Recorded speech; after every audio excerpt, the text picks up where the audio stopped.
The SkyKid.com movie review, All My Loved Ones, released in 1999.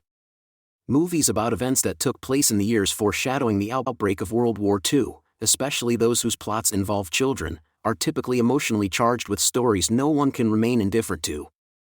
Throughout the years, I have reviewed several for the SkyKid.com: Venice, 2010, The Boy in the Striped Pajamas, 2008, Look to the Sky, 1993, and The Island on Bird Street, 1997. Each of those turned out to be poignant and moving masterpieces of the coming-of-age genre. Mattei Minak's All My Loved Ones, aka Sickneymoji Blizzy, is the latest addition to these films, and undoubtedly, it's a must-see for fans of the coming-of-age genre and good cinema in general. All My Loved Ones opens with a news report broadcast on Czech television about an Englishman who saved several hundred children from the Nazis by transporting them to safety in England. His name was Sir Nicholas George Winton, and the movie is dedicated to his memory. From the very first scene to the dedication and its conclusion, it's a film that provides a powerful warming experience. A flashback brings us back to Czechoslovakia in the years before the outbreak of the Second World War. The grown-up David recalls his early childhood and his large Jewish Czech family. David's father has a popular medical practice, while his uncle is a world-renowned violinist, so the family belongs to the higher levels of society. Hitler and his Nazi party are not considered a threat. But the family's idealist life is about to change, a change that would end their innocence, especially that of little David. The family learns that an Englishman can arrange for endangered Jewish children to be sent to safety in Britain, but at first, having to separate from their beloved David is the last thing they would agree on. Little by little, they are forced to face the realities of the time, as the audience observes how the once happy family starts falling apart, and the parents are faced with a decision: either save their son or lose him. Identifying a single mood or emotion that prevails throughout the film is impossible.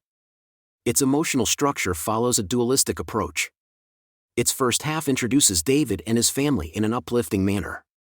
They have to deal with the everyday challenges of life, financial hurdles for the adults or bullying for the children, for example, but they manage to overcome them. Yet, because of the film's subject matter, one feels almost uneasy observing the idealistic lives of the family members. The innocent games children play, the haunting feeling that things would go wrong never really leaves you. And, sure enough, the mood switches from upbeat to sorrowing in the second part of the film, and one should not be surprised to find oneself moved to tears. The plot development is not swift, but it doesn't need to be, as the many story motifs manage to capture and hold the viewer's attention. The film is a period piece with excellent production design. The settings, costumes, and props realistically portray the spirit of the time. One gets to learn about Jewish culture and its codes of behavior. The dualistic approach mentioned earlier is also present in the film's color scheme, which switches from bright pastel-like colors to desolate grays and greens as the story develops.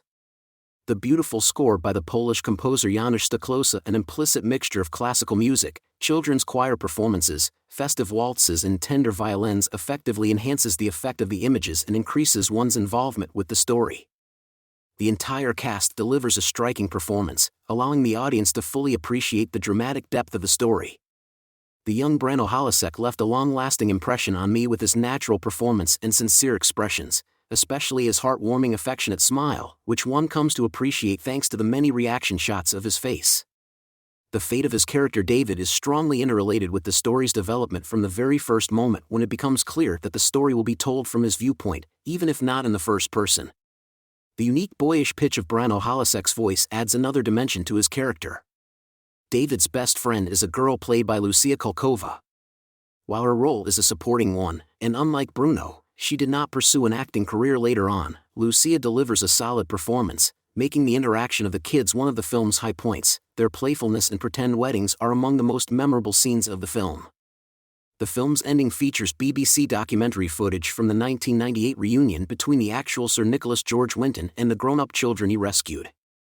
While watching this scene, I had tears rolling down my face. The story of David and his savior touched me in a special way. It is as if watching All My Loved Ones provided me with a coming-of-age experience of my own, and I am positive that other people who have seen the film have had a similar experience. A must-see.